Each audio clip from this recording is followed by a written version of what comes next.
Buenos días a todos y muchas gracias a Luis y al equipo de la Escuela de Arquitectura por la invitación. Y además de empezar con el agradecimiento, pues bueno, tengo que confesar que intervenir en este foro, pues bueno, me da un poco de pudor, ¿no? Porque si os fijáis en el título de la presentación, de esos tres elementos que aparecen en la segunda línea, arqueología, arquitectura y ciudad, pues bueno, yo sé algo de la primera parte, pero de arquitectura y de ciudad creo que sabéis mucho más los que estáis aquí, y entonces eso no deja de ser un reto que en cierta medida, bueno, pues me produce cierta responsabilidad, ¿no? El objetivo, en cualquier caso, como decía Luis, aunque se podría haber enfocado de muchas maneras, es, bueno, transmitiros cuál es el estado actual de la arqueología como disciplina científica y también social, porque yo creo que un cambio importante que se ha producido en la arqueología ha sido el de ponerla definitivamente, no siempre, pero al menos se intenta, en contacto con la sociedad, ver también cuáles son los retos y las dificultades que la arqueología tiene cuando interviene en suelo urbano. Quienes tenemos el privilegio de trabajar en arqueología, pero en el ámbito rural, como por ejemplo en el caso de los bañales que comentaba hace un momento Luis, pues bueno, tenemos muchas dificultades, pero sobre todo tenemos una ventaja, y es que no hay un crecimiento urbanístico que haya podido, hay otros agentes, ¿no?, que haya podido estropear las estructuras o que nos impida excavar en determinados sitios, ¿no? En cambio, precisamente esa gente que trabajamos en la arqueología en el mundo rural, admiramos realmente la tenacidad y la dificultad y los retos a los que tiene que hacer frente quien trabaja con el material arqueológico en suelo urbano, ¿no? Y terminaremos con un pequeño apunte mínimo sobre legislación relacionada con el crecimiento urbanístico y la integración de esas estructuras arqueológicas en los espacios arquitectónicos, en los nuevos proyectos arquitectónicos. Bien, hay una oportunidad que entiendo que hace esta sesión especialmente oportuna. Hay varias con las que voy a empezar, pero hay una, digamos, conceptual que me parece especialmente interesante de subrayar en esta sede, ¿no?, en esta escuela. En los últimos años ha empezado a proliferar de manera bastante efectiva un diálogo muy eficaz que antes no se producía entre historiadores y arqueólogos, y sobre todo entre historiadores, arqueólogos y arquitectos, ¿no? En los últimos años, nombres como Agustín Azcárate, Ricardo Mar, Pedro Mateos, Antonio Pizzo, grandes arqueólogos con formación, algunos de ellos con formación como arquitectos, pero que ocupan actualmente cátedras o puestos docentes en el área de conocimiento de la arqueología, han revolucionado la visión que tenemos de las estructuras arqueológicas, ¿no? Ahí tenéis en pantalla un libro con el que, bueno, pues hemos estudiado generaciones y generaciones de historiadores que hemos tenido clase de arqueología en las licenciaturas o los grados en historia. En nuestra época, de hecho, solo estaba en francés, poco después se tradujo al castellano, que es La construcción romana de Jean-Pierre Adam, ¿no? Un libro en el que Adam explicaba cómo construían los romanos, ¿no? Es el típico libro que a veces a los historiadores nos cuesta entender, porque hay muchos elementos de estructuras, de cimentaciones, de materiales de construcción, que a veces son muy crípticos, digamos, para un historiador, ¿no? Ese enfoque de Adam puso de moda lo que se llama la arqueología de la construcción, ver cómo se construye, con qué medios se construye, para qué se construye, con qué materiales y cuál es el proceso desde la extracción del material arquitectónico en la cantera hasta la dedicación, digamos, del edificio. Hoy en día hemos dado un paso más, ya no es arqueología de la construcción, empezamos a hacer de verdad arqueología de la arquitectura, es decir, nos empezamos a preguntar qué improntas ha podido tener un edificio de sus usos anteriores. Eso también es arqueología, eso es que algunos llaman la arqueología vertical. No solo se hace arqueología excavando, a veces se puede hacer arqueología haciendo un estudio de los paramentos constructivos y también estudiando la sostenibilidad de esos edificios. Claro, cuando uno excava, con suerte encuentra alzados de muros. Yo hablo siempre de época romana, que es la arqueología con la que estoy familiarizado, alzados de muros de, bueno, a veces 2 metros, a veces 40 centímetros, y claro, hay que recrear eso en altura, ¿no? Eso sería capaz de soportar una cubierta de estas características o de estas otras. Bueno, pues ese tipo de enfoques más estructurales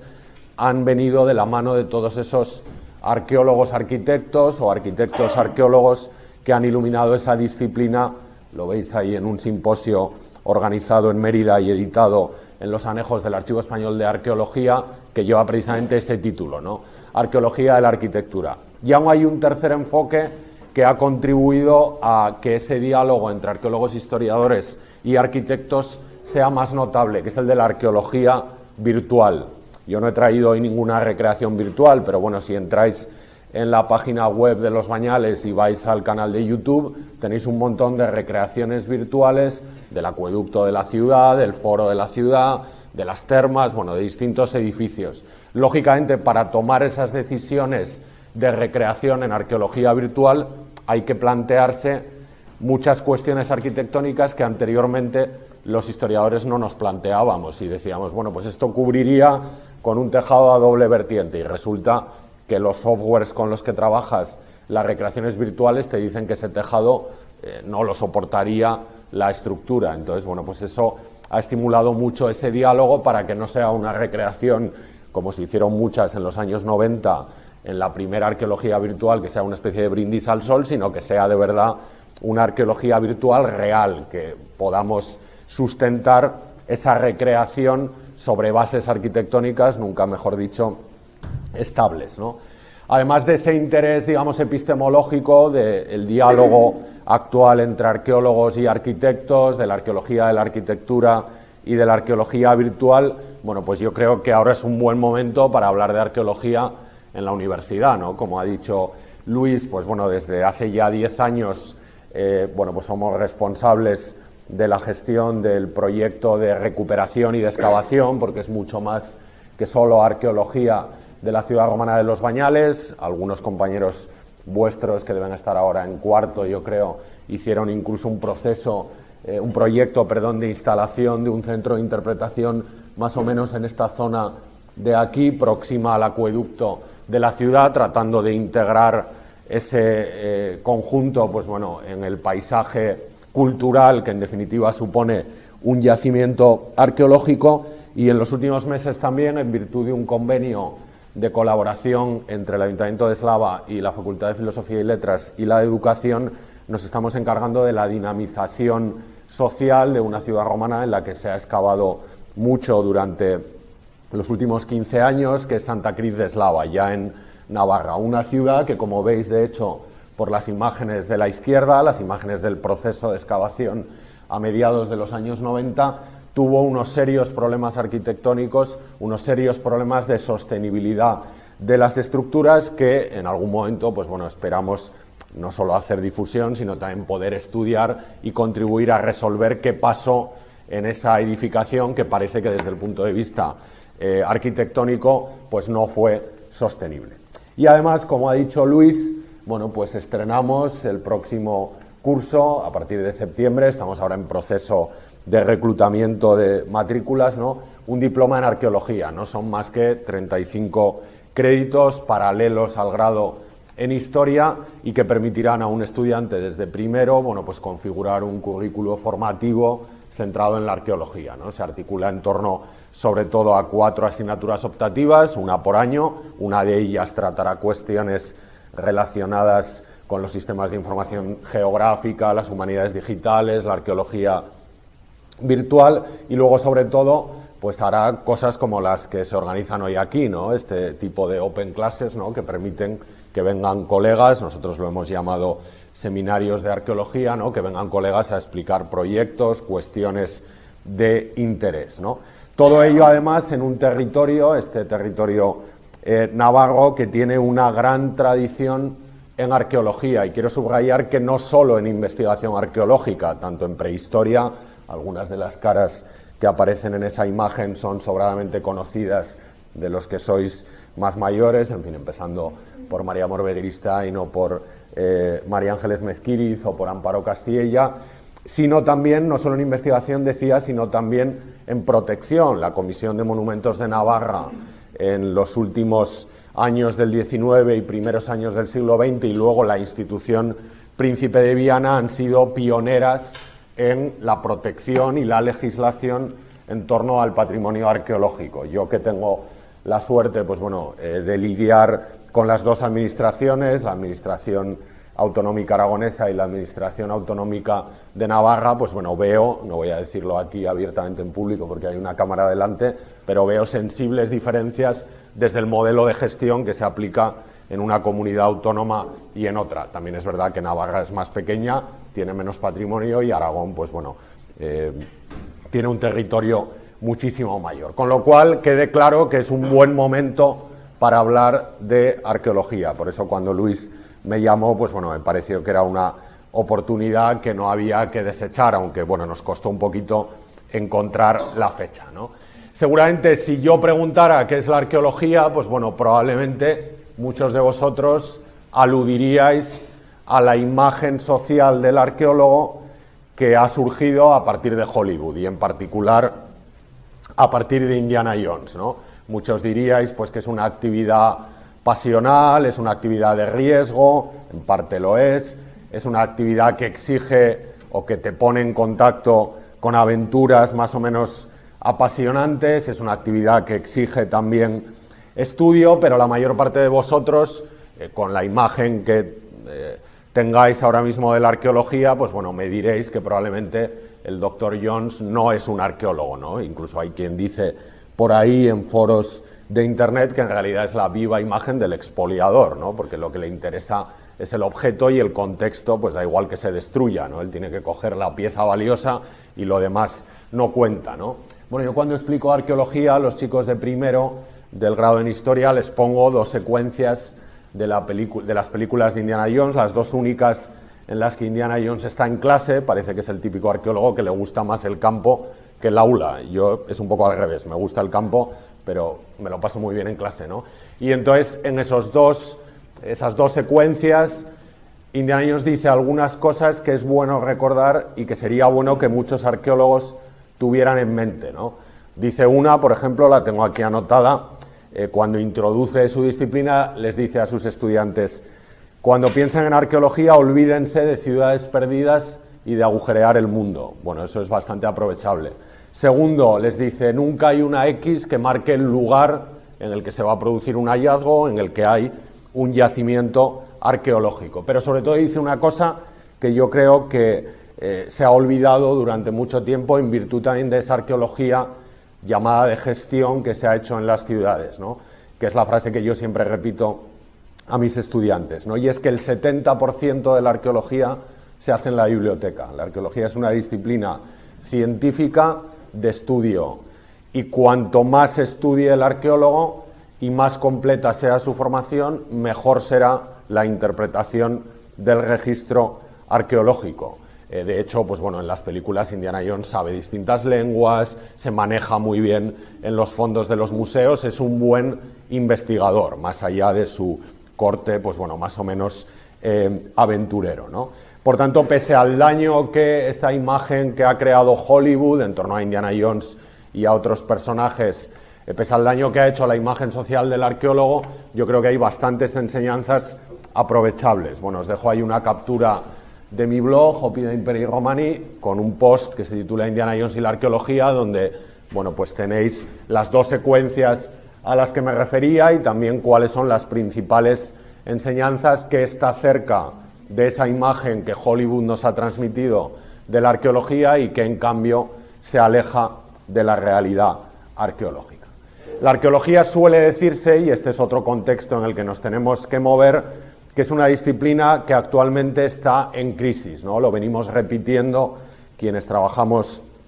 con fuentes arqueológicas desde hace bastante tiempo, ¿no? Crisis porque los procedimientos y el estatuto de la profesión, por así decirlo, están un poco en cuestión. Crisis porque la arqueología ya no puede ser exclusivamente una arqueología ni de gestión ni de investigación. Hemos de tener en cuenta que ahora se camina, luego lo veremos, hacia una arqueología integral, de recuperación, de integración, de socialización y obviamente de investigación, y lógicamente también es una disciplina en crisis en tanto que muchos proyectos arqueológicos, sobre todo en suelo urbano, crecieron al abrigo pues, de los grandes proyectos urbanísticos de finales de los 90 y de los primeros 6-7 años del siglo XXI, ¿no? Hoy en día se vuelve a recuperar un poco el ritmo, vosotros lo sabéis mejor que yo, de las obras públicas, y entonces la investigación arqueológica empieza a encontrar nuevas oportunidades. Quienes no trabajamos en el mundo urbano y tenemos excavaciones en el medio rural, tenemos un problema de liquidez, no hay financiadores de proyectos arqueológicos, y si quieres financiar un proyecto arqueológico, el esfuerzo en la socialización, en la difusión y en la implicación de todos los agentes económicos posibles, es decir, pedir dinero a todo el que se ponga a tiro de darlo, que es lo que es la esencia, ¿no?, de ese crowdfunding, ¿no?, del que tanto se habla, pues bueno, es lo que nos obliga a buscar una arqueología, como decía antes, integral, ¿no? Eso ha hecho también que la imagen social del arqueólogo, según quien mire a la disciplina arqueológica, pues vaya variando, ¿no? Probablemente nuestros amigos nos ven a veces pues como unos buscadores de tesoros, ¿no? Los promotores constructores ven los hallazgos arqueológicos como un problema a sus proyectos, porque los puede encarecer, porque los puede retrasar en el tiempo, porque los puede dilatar, y por tanto, pues bueno, eso puede llevar a veces a episodios, y ha llevado en ocasiones, de silenciamiento, de ocultación de hallazgos arqueológicos, ¿no? Es bastante habitual que la mayor parte de la sociedad piense que los arqueólogos nos dedicamos, lo veis ahí arriba, ¿no?, a desenterrar dinosaurios, ¿no? Bueno, obviamente nosotros no desenterramos dinosaurios, esos son los paleontólogos, pero el método que utiliza un paleontólogo en las huellas de dinosaurios de La Rioja y el que utilizamos nosotros en los bañales es el mismo, es el método arqueológico, que en parte tiene mucho que ver también con el método geológico, ¿no? La sociedad nos ve como una profesión sin futuro. Bueno, aquí, cuando intentamos vender el diploma de arqueología, lo que subrayamos es que quizá no hay trabajo para los arqueólogos tradicionales. El arqueólogo de hoy en día tiene que ser un buen comunicador, un buen gestor, un buen difusor, un buen científico. El perfil ha cambiado, y preparando un perfil acorde a esas necesidades sí que puedes vivir de la arqueología, ¿no? Hay una página en Facebook, por si luego queréis perder tiempo en ella, que es muy de la gente que trabaja en arqueología, que se titula Frases míticas de la arqueología, ¿no? Y entonces gente que ha trabajado alguna vez en arqueología va contando ahí anécdotas que le han pasado mientras estaba excavando, y la que más se repite es esa en la que uno está excavando y un padre con sus niños se acerca a curiosear la excavación, y el padre le dice a los chavales: tienes que estudiar mucho porque si no acabarás como estos, ¿no? Que la mayoría tienen un doctorado, si no dos, varios másteres, o sea que, en fin, esa imagen a veces todavía, bueno, pues procede transformarla, ¿no? Al margen de todos esos tópicos, la arqueología es una disciplina científica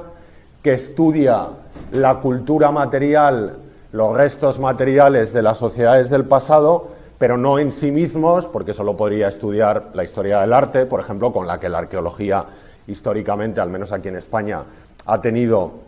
mucha relación, sino en tanto que esos objetos de la cultura material, cerámicas, monedas, objetos de hueso, estructuras arquitectónicas en positivo o en negativo, informan sobre el modo de vida de las sociedades del pasado, ¿no? Teniendo en cuenta que la arqueología, además, ya no solo es la excavación, ni la documentación, ni el trabajo de laboratorio, sino que debe necesariamente terminar en la sociedad, y eso es quizá lo que más falta por generar en los proyectos arqueológicos. Ha habido muchos proyectos arqueológicos muy bien llevados desde el punto de vista de la investigación, y a veces no tan bien llevados desde el punto de vista de la investigación, que luego no han trascendido a la sociedad. No olvidemos, lo veíamos antes, ¿no?, cómo nos vemos, o cómo nos verá la historia a los arqueólogos como superhéroes. ¿Por qué? Porque somos los responsables de transmitir a la sociedad un legado, el patrimonial, que es de todos, que en realidad no nos pertenece,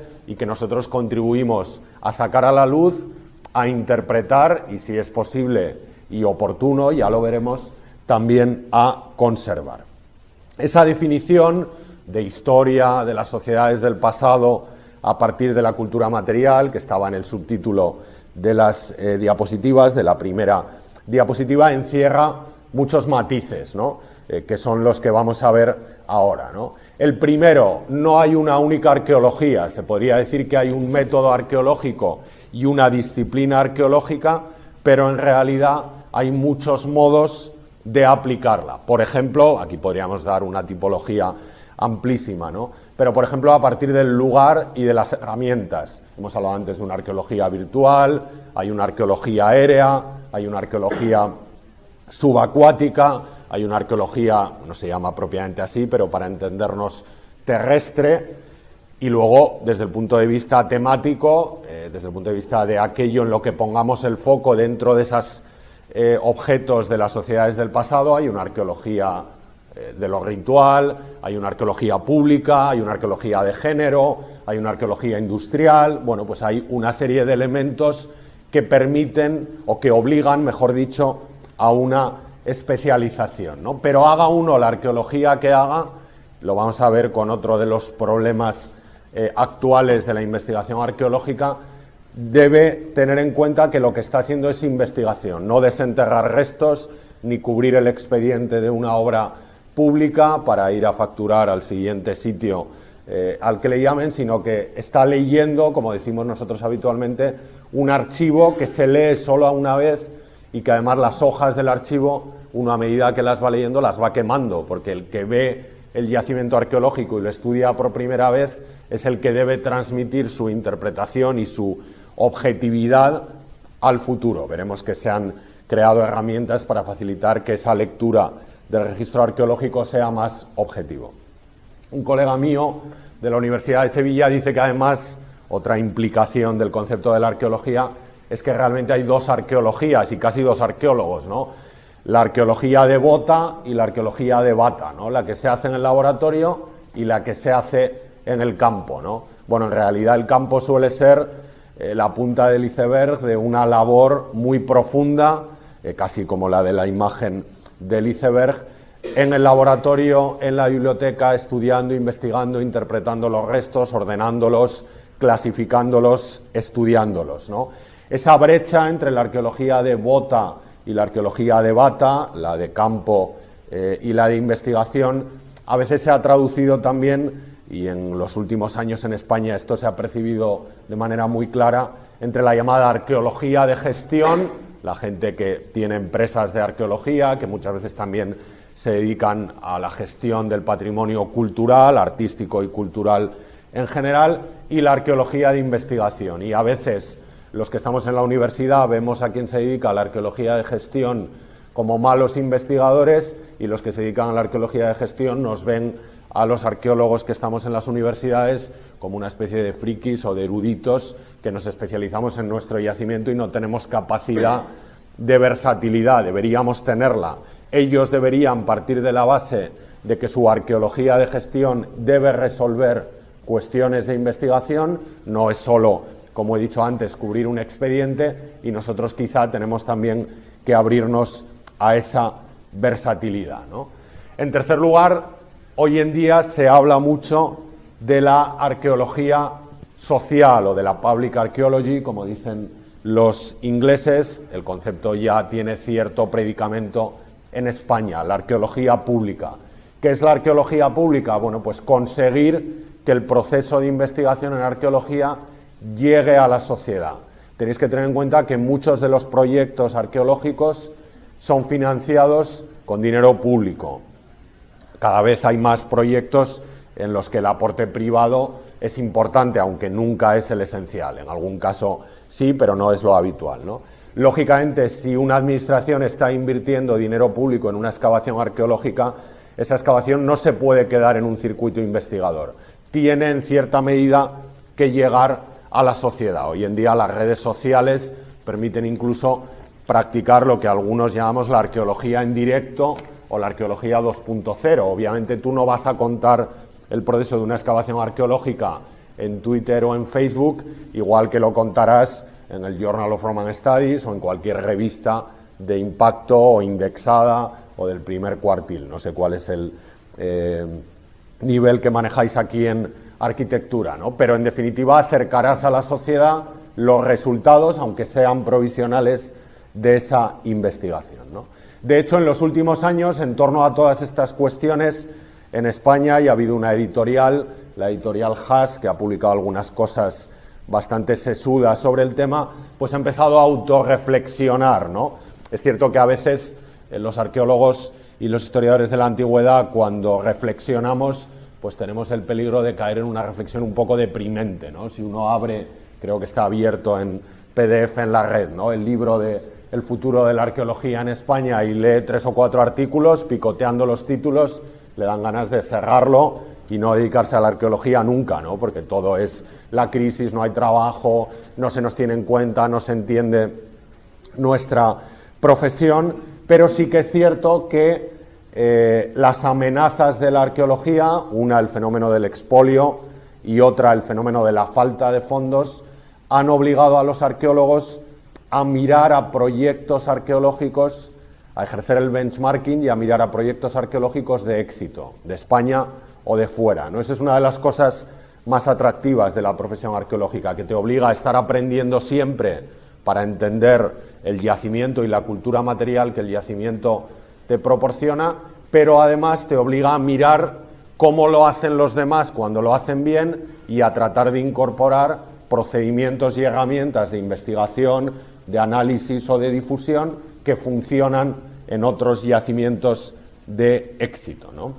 Precisamente dentro de esa pluralidad de arqueologías, pues entra la llamada arqueología urbana, ¿no? Esa arqueología que se desarrolla en las ciudades, ¿no?, que está sometida a muchas amenazas, ¿no? Normalmente suele ser una arqueología relativamente imprevista. Es verdad que los planes generales de ordenación urbana, pues bueno, pueden catalogar áreas de impacto arqueológico en un municipio y que cuando se va a hacer una obra ya haya un cierto ruido de fondo o una cierta alerta sobre las posibilidades de que ese espacio, un aparcamiento, en fin, lo que se vaya a hacer, pues bueno, pueda exigir un control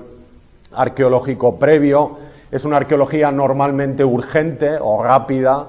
Eso es lo que a veces ha legitimado la falta de calidad de esa investigación. Bueno, como aquí hay que excavar rápidamente porque el promotor tiene prisa por acabar la obra, bueno, pues la parte de documentación bien, pero la investigación, bueno, queda ahí colgando, y los informes que se entregan a la administración, porque hay que entregarlos por ley en el año de la intervención, pues luego uno los lee y digamos que no hay por dónde cogerlo, ¿no? Es una arqueología, además, la arqueología que se hace en ciudades, que es una especie de puzzle, ¿no? Por ejemplo, hace un par de años se leyó en la facultad una tesis de María García Barberena, del Gabinete Trama, una de las empresas que más arqueología, digamos, de gestión ha hecho aquí en Pamplona, en la que ponía en orden la intervención en un montón de solares del casco histórico para responder a cómo era la Pamplona entre el siglo V a.C. y el siglo VIII después de Cristo, es decir, la Pamplona vascónica, la romana, la hispano-visigótica y la islámica, ¿no? Y en realidad esa tesis era un puzzle de solares, ¿no? Y lo que empezaba a aparecer en un solar, veías que años después, cuando tenías la fortuna de intervenir en otro sitio, continuaba o no continuaba, con lo cual esa tensión intelectual típica de la arqueología, en la arqueología urbana, es especialmente grave, ¿no? He puesto ahí 2 títulos, uno es del año 2003, coordinado por la profesora de la Universidad de Zaragoza, Almudena Domínguez, que se titula Arqueología en suelo urbano. Está en PDF además en la red, donde se analizan buenas y malas prácticas de arqueología urbana. Lamentablemente una de las malas prácticas lleva la firma de esta ciudad. Supongo que los que tenéis más edad sabéis de qué polémica estamos hablando y los más jóvenes lo vais a descubrir enseguida. Y el otro, pues bueno, acaba de salir a la luz. Es un estudio del catedrático de Arqueología de la Universidad de Córdoba, Desiderio Vaquerizo, que reivindica, en un volumen de más de 600 páginas, reivindica el ejercicio de una arqueología integral, no solo documentar, no solo excavar, sino también investigar y difundir, ¿no?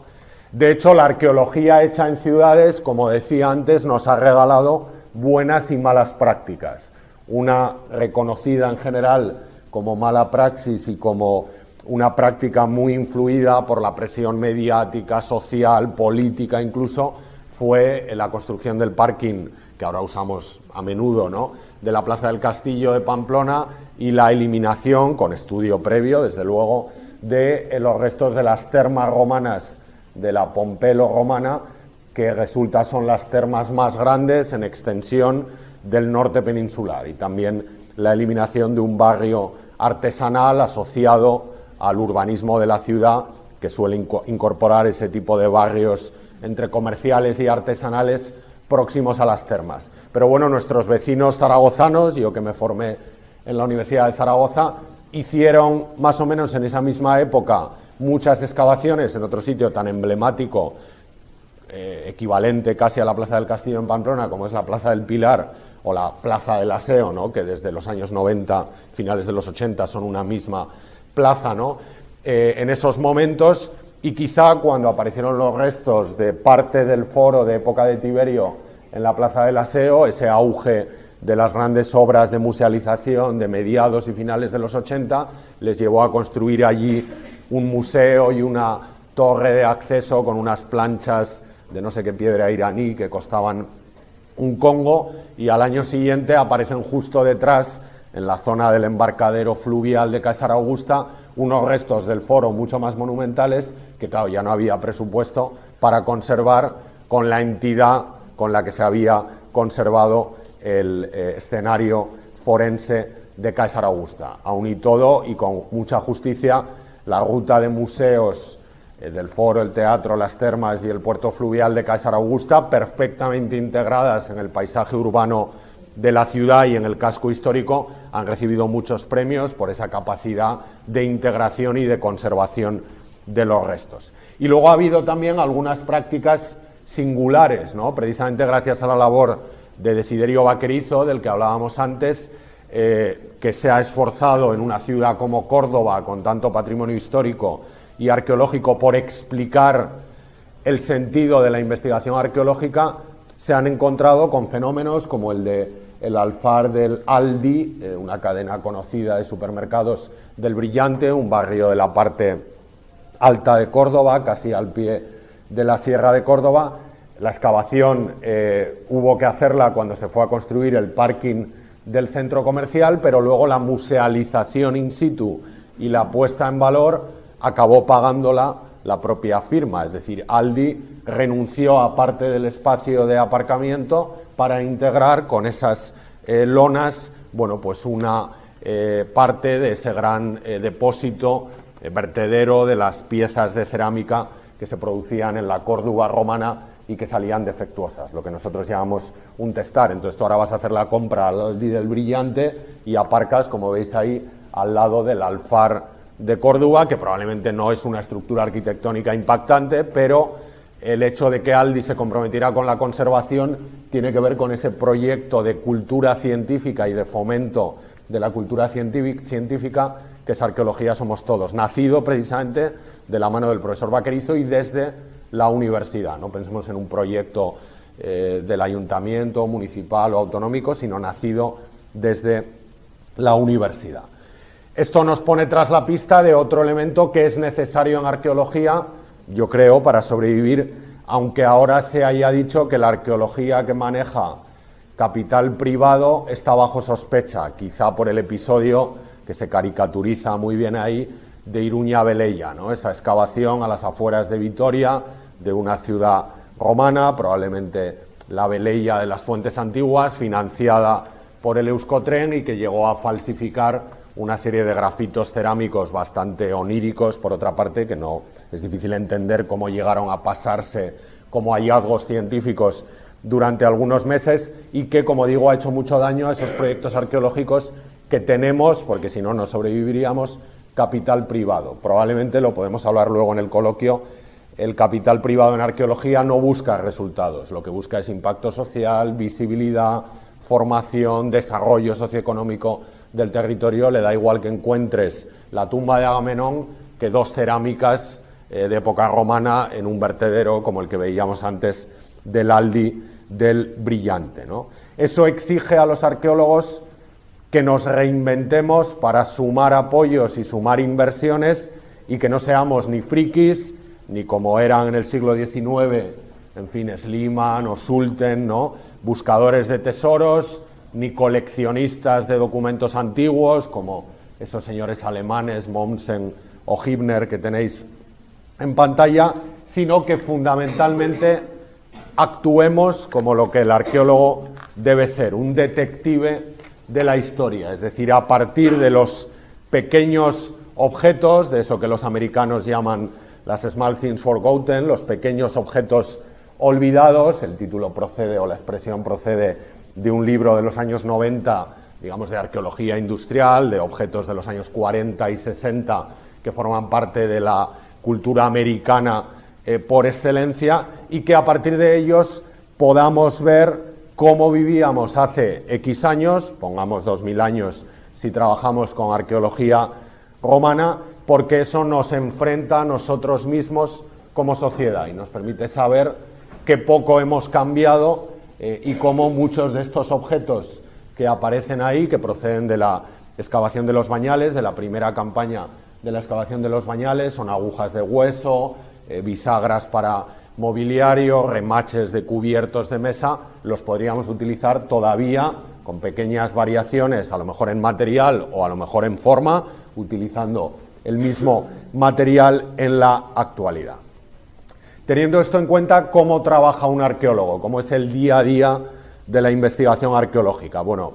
obviamente, si le preguntáis a un arqueólogo o a un historiador de la antigüedad como soy yo, pues enamorado de su profesión, pues la primera respuesta es que el trabajo arqueológico es apasionante, ¿no? Probablemente las fuentes arqueológicas para el estudio de la antigüedad son las fuentes en constante incremento, es decir, ahora mismo, mientras yo hablo aquí, pues se puede estar produciendo un hallazgo arqueológico importante, menos importante, pero que en cualquier caso aporta información, ¿no? El doctor Jones en las películas dice que la arqueología busca el hecho, no la verdad. Nosotros no podemos reconstruir plenamente la verdad de las sociedades del pasado, pero a partir de las evidencias, sean una cabeza del emperador Augusto divinizado como la que apareció en Torre Paredones a comienzos de siglo, o sea esa plaquita de pizarra que las mujeres romanas de provincias utilizaban para preparar los cosméticos y la crema que utilizaban para maquillarse, el dato arqueológico es la base de nuestra investigación. Y tenemos que estar preparados para ser capaces de interpretar histórica y políticamente un retrato de Augusto divinizado en mármol, pero también una plaquita, una cotícula, como llamamos nosotros, de cosméticos, de las que por otra parte los autores antiguos dicen bastantes cosas. Por tanto, es un trabajo apasionante y muy pegado a los datos. Es un trabajo muy metodológico. Pensamos, cuando hablamos de arqueología, que todo es excavar, pero realmente se puede hacer una buena arqueología de investigación, ahora se habla mucho de la arqueología del territorio, a partir exclusivamente de la prospección superficial. Batir el terreno buscando evidencias, si estamos buscando yacimientos de época romana, pues serán pequeños objetos de cerámica, pero incluso podemos hacer prospecciones sin pisar el terreno. Lo que pasa es que estas son más caras porque hay que tener, pues bueno, ahora con los drones es más fácil, ¿no? Pero hay que tener un avión, hay que esperar al momento en el que el crecimiento de la vegetación evidencie cosas como esta, ¿no? No sé si alguien ha hecho un poco la prueba de interpretar qué sería eso, ¿no? Estamos en Francia, que ha sido bastante pionera en la llamada arqueología aérea, y bueno, lo que tenemos ahí es la estructura de una vila, de una finca rural romana, con su patio en la zona oriental, dando acceso a toda la distribución, una especie de caserío o una especie de cortijo, ¿no? Esos trabajos de fotografía aérea, y aquí ha habido también un buen diálogo con ingenieros y con arquitectos, se han usado mucho para estudiar lo que estáis viendo en pantalla. Yo creo que todos, siguiendo las flechas, podéis suponer qué es esa marca que se ve en la fotografía aérea y que luego vas al terreno y realmente no la aprecias si no la ves desde una perspectiva cenital. Es el paso de una vía romana en la zona entre Santa Inés y el río Arlanza, en la provincia de Burgos, ¿no? A los que os gusten las cuestiones, que supongo que aquí hay muchos, ¿no?, de ingeniería romana, obras públicas, presas, puentes, acueductos, vías no dejéis de visitar, con reservas, porque también, bueno, pues tienen algunas teorías que hay que poner un poco en cuestión, pero que son pioneras. En algún caso, la web Traianus, una web donde hay muchísima documentación, tanto audiovisual como escrita, sobre obras públicas de época romana y además en abierto. Quiero decir que hay PDFs para descargar sobre cuestiones de este tipo que probablemente os interesarán. Aquí, por ejemplo, en la universidad, en los años 70, Alejandro Marcos y Amparo Castilla, que quizá algunos conocisteis, bueno, pues observaron en unas fotografías de los vuelos de la Confederación Hidrográfica del Ebro primero y del vuelo americano de los años 50, las marcas de unas estructuras en una gran llanura que hay ahora mismo en el límite navarro-aragonés entre Sos del Rey Católico, en la provincia de Zaragoza, y Sangüesa, ya en la provincia de Navarra. En el vuelo de Gobierno de Navarra del año 2006, esas estructuras vuelven a aparecer, bueno, haciendo una prospección, una georreferenciación de esas estructuras, una fotointerpretación que publicamos Javier Armendariz y yo en un artículo que ya tiene algunos años de Archivo Español de Arqueología, pues uno puede intuir cuál era el urbanismo de esa ciudad que está por excavar. Si luego uno hace, como tuvimos la suerte de hacer de la mano de unos colegas de las universidades de Hamburgo y de Trier, una prospección geomagnética, resulta que la planta de la ciudad está entera, lo que falta es excavarla. Obviamente, eso no quiere decir que si excavamos en esa zona delimitada por el paso del georradar, realmente las estructuras van a salir en positivo, muy probablemente por el volumen de aluvión que hay. Eso es una terraza fluvial de Lonsella, que no hay cerros cerca y que por tanto no ha habido mucho aporte sedimentario, más bien erosivo, del propio río. Pues bueno, muy probablemente lo que queden sean las zanjas en negativo del lugar donde estaban cimentados los muros, pues de esto, que puede ser la basílica de la ciudad, de esto otro, que puede ser un almacén de grano, un orreum, con una gran cantidad de tinajas, o de estas dos estructuras que, si uno sabe poca arqueología o mucha, le recuerdan a templos, pero que si son templos miden más que el templo del Divino Vespasiano en Roma, con lo cual probablemente no son templos, son estructuras que no sabemos, aunque parezcan templos con un pórtico y una nave, una cela interior, bueno, pues no sabemos realmente qué serán hasta que no excavemos. Esto lo podríamos llamar como una arqueología no invasiva. De hecho, normalmente es bueno documentar previamente los yacimientos antes de intervenir en ellos, porque se suele decir que lo peor que le puede pasar a un yacimiento es empezar a ser excavado, porque su proceso de destrucción, en tanto que el método arqueológico es destructivo, comienza a partir de ese momento, ¿no? Lógicamente también trabajamos con sistemas de información geográfica para cartografiar los datos, para ver la proximidad de determinados asentamientos entre sí, de unos asentamientos con los recursos que los pusieron en funcionamiento, para estudiar también, en épocas de inestabilidad, los dominios, las cuencas visuales que un yacimiento tiene respecto de un territorio, pues si es una torre que defendía un territorio, pues si se vería o no se vería la siguiente, y sobre todo para cartografiar. Obviamente, el plato estrella de un arqueólogo es siempre la excavación arqueológica, que es quizá el deseo ante cualquier yacimiento de cualquier arqueólogo, que a veces cuesta incluso reprimir, ¿no? Desde la experiencia, muchas veces es bueno no empezar a excavar hasta que problemas de propiedad, por supuesto, de financiación, no se hayan resuelto, porque si no, con el paso de los años y alguna experiencia negativa en ese sentido tenemos en los bañales, te puedes empantanar en cuestiones que si hubieras sopesado previamente, sobre todo la propiedad de los terrenos, si no es estatal, pues bueno, si hubieras sopesado previamente podrías haber evitado, ¿no? En la excavación el principio básico es el de la estratigrafía. Lo más antiguo está siempre en el fondo, lo más moderno está en la superficie. Ahí tenéis un croquis de una excavación de los años 20, elaborado por Mortimer Wheeler, uno de los padres de la arqueología moderna, aunque bueno, en los últimos años se han creado otros modelos de registro menos perfilados, por así decirlo, un poco más abstractos, pero más objetivos, pero lo vais a entender mejor con esta especie de cómic, ¿no? Eso es un parque de Newcastle donde tenemos desde una serie de bifaces y de bumeranes neolíticos hasta la última merendola de, en fin, el KFC, que puede ser de los últimos 20 años, bueno, pues una serie de acontecimientos, ¿no? A partir de la cultura material. El arqueólogo lo que tiene que hacer con esos objetos es reconstruir la escena del crimen, por así decirlo, ver qué pasó ahí. Si echáis a volar la imaginación,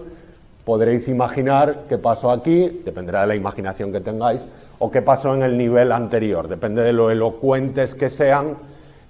los datos materiales que tú encuentras, ¿no? En cierta medida, los arqueólogos nos pasamos la vida,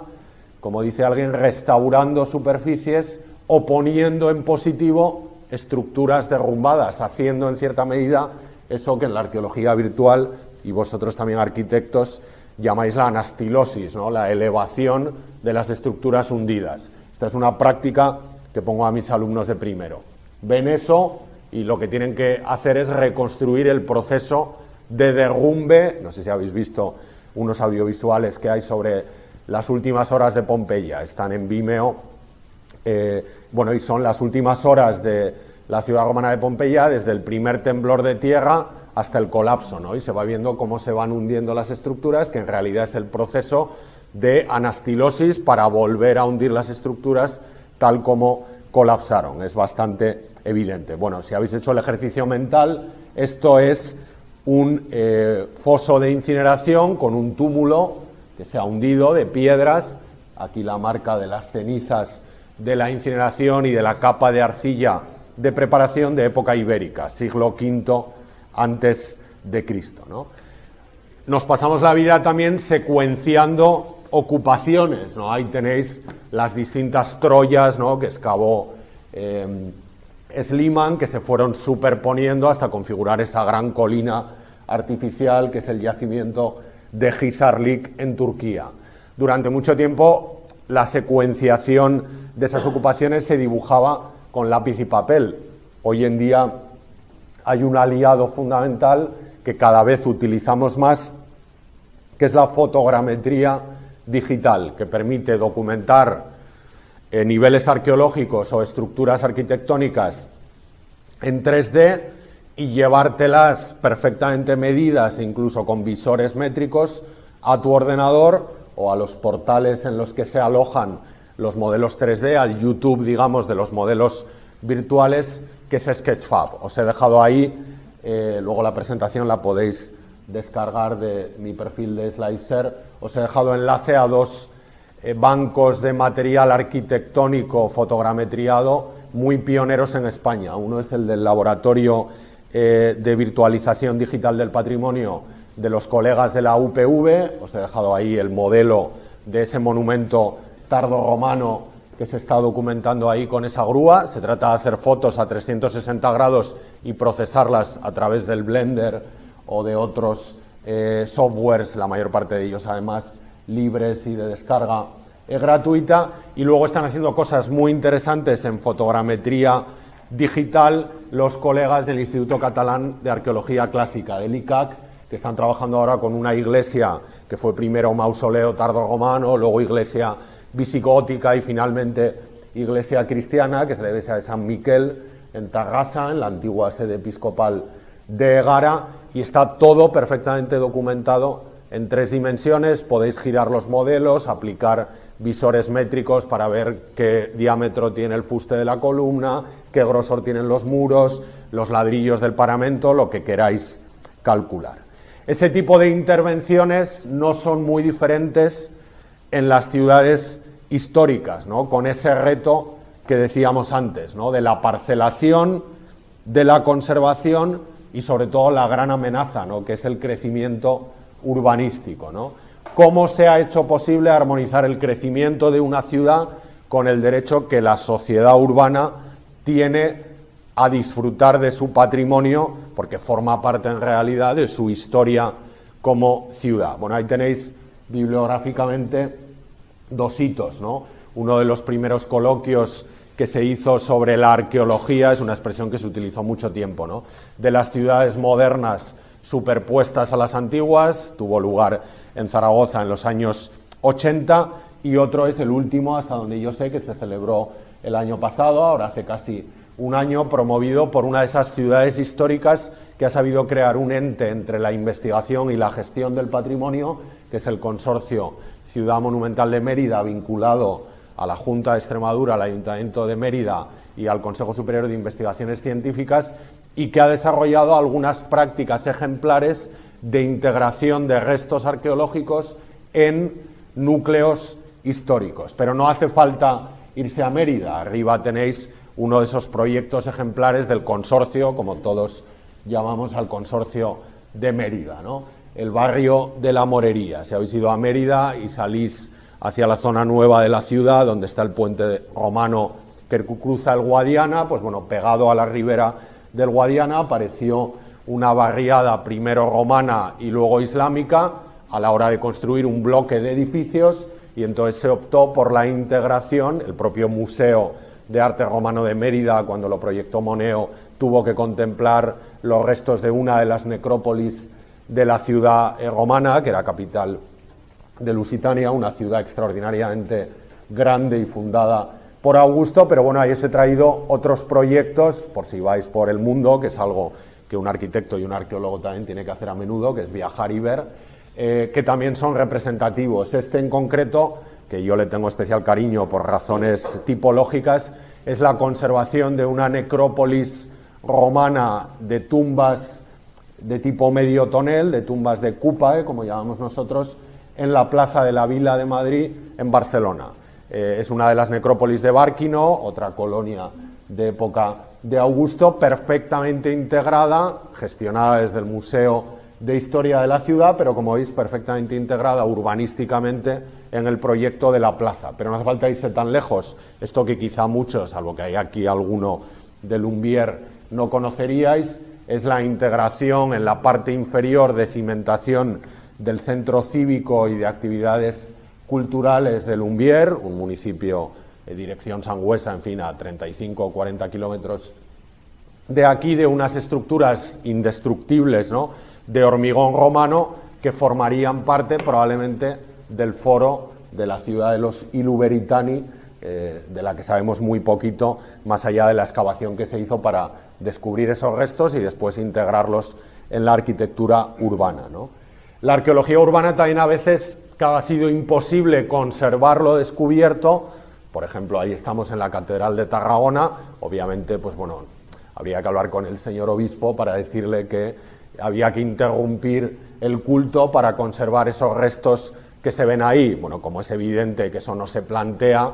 bueno, pues se pueden encontrar fórmulas como la que hay aquí en la Catedral de Pamplona, de reservar una parte en el modelo este de la exposición Occidens, o excavar y volver a tapar, pero hacer partícipe a la sociedad de todo el proceso de excavación. Yo creo que ha habido dos ejemplos. El pionero fue la excavación de Azcárate en la Catedral de Vitoria, que diseñó ese lema de abierto por excavación, y entonces tú podías ir allí cualquier día a ver cómo trabajaban y te explicaban lo que iba saliendo en un enclave tan emblemático como es la Catedral de Vitoria, y que luego replicó con notable éxito de nuevo en los años comienzos ya del siglo XX, en torno a del XXI, en torno al 2012, el Instituto Catalán de Arqueología Clásica, cuando excavó en la Catedral de Tarragona y encontró, según parece, los restos del primer templo erigido al emperador Augusto en Hispania y en todo Occidente, ¿no? Un templo que dice Tácito que fue el ejemplo para que el culto imperial se difundiera por todas las provincias. Veis ahí la presentación de los resultados de la excavación en una conferencia en la nave central de la catedral, con los restos perfectamente visibles y abiertos, ¿no?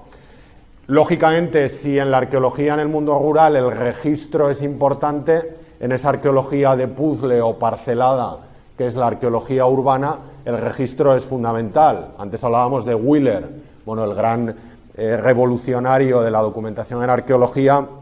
fue Edward Harris, que precisamente a partir de su experiencia a comienzos de los 70 en la ciudad de Londres, publicó ese libro, Los principios de estratigrafía arqueológica,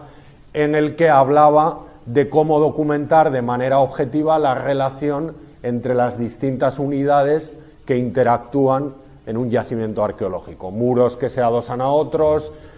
niveles de derrumbe que colapsan o arruinan estructuras anteriores. Bueno, pues todo eso es muy fácil de explicar para quien ha hecho la excavación, pero muy difícil de entender para quien tiene que estudiarla después. Por eso se diseñan estas matrices de relación que, cuando uno está acostumbrado a trabajar con ese sistema de registro, que es más o menos universal entre arqueólogos, pues bueno, es más o menos unívoco. Uno entiende qué estructuras son precedentes, cuáles se adosan, cuáles son, por tanto, posteriores, etcétera, etcétera, ¿no? Bien, ya para terminar, dos pinceladas muy breves sobre el último asunto que estaba anunciado, ¿no?, que es la legislación, ¿no? Bueno, el patrimonio arqueológico se suele decir que es el patrimonio más protegido, porque pocos objetos patrimoniales están tan protegidos por la ley y son bueno, pues tan constantemente objeto de atención de la jurisprudencia, pero a la vez es el más vulnerable, ¿no? Hombre, todos nos hemos sobrecogido en los últimos años con episodios como los de la destrucción de las grandes ciudades históricas, Palmira, etcétera, en el avance del ISIS, ¿no? Pero bueno, el ISIS es una amenaza, evidentemente, para muchos yacimientos arqueológicos en la cuna de la humanidad y que además son patrimonio de la humanidad, pero la gran amenaza, precisamente estos días atrás circuló una petición en Change para que Televisión Española retirara un programa, yo no llegué a verlo, ¿no?, que parece que hacía apología del expolio arqueológico, ¿no?, de los cazatesoros, ¿no? Bueno, pues en realidad el patrimonio arqueológico es muy vulnerable precisamente porque hay cazatesoros por todas partes y normalmente, si os habéis fijado en el cuadro aquel de cómo se nos ve a los arqueólogos,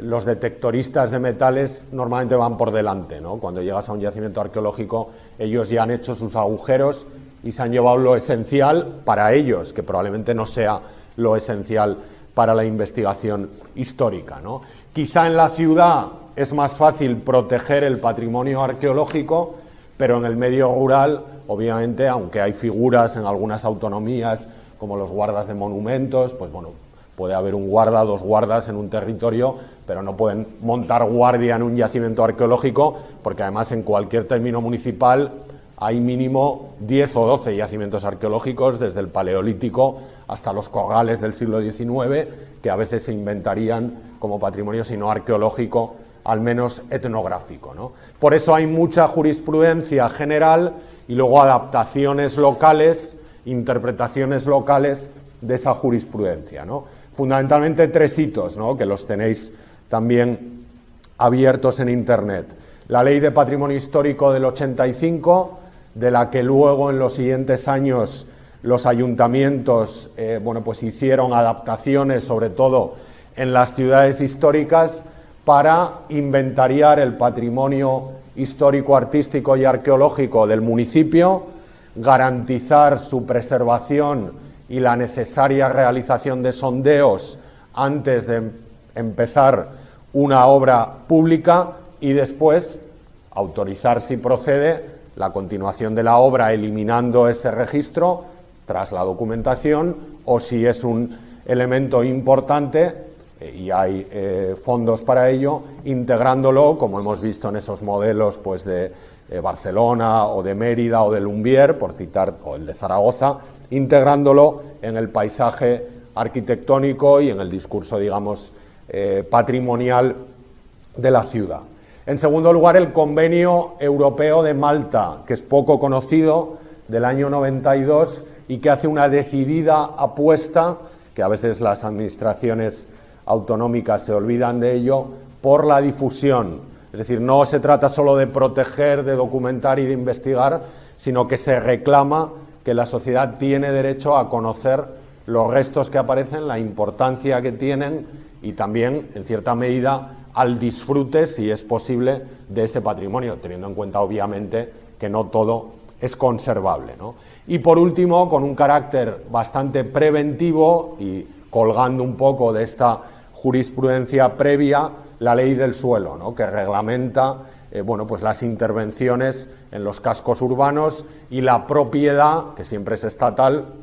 de los yacimientos arqueológicos, al margen de que la propiedad del suelo en el que aparecen, o del suelo en cuyo subsuelo aparecen, que esto es algo difícil a veces de explicar, sea particular, ¿no? Lógicamente, toda esta jurisprudencia está muy bien, pero el futuro para que podamos disfrutar de ese patrimonio arqueológico sin sobresaltos y para integrarlo en el crecimiento de las ciudades, tiene que pasar por la educación, y vosotros ahí tenéis un agente, sois un agente fundamental de aquí a unos años, por la difusión. Es difícil que la gente entienda el valor que tienen unas termas romanas si no nos esforzamos por explicar precisamente el valor que tienen unas termas romanas, y por la percepción del valor que tiene el patrimonio, etimológicamente lo tiene desde luego, como herencia cultural que no nos pertenece y que nosotros solo tenemos que gestionar y que transmitir a las generaciones futuras en mejor estado de lo que nosotros las recibimos. Ese es de verdad el gran reto de la investigación arqueológica, ser capaces de entender que lo que interesa no es el gran hallazgo o el hallazgo fabuloso, sino el trabajo con elementos que nos han hecho como sociedad y que en cierta medida, si los conservamos y trasladamos a las generaciones futuras, nuestro crecimiento cultural y social será mucho mayor. Muchas gracias.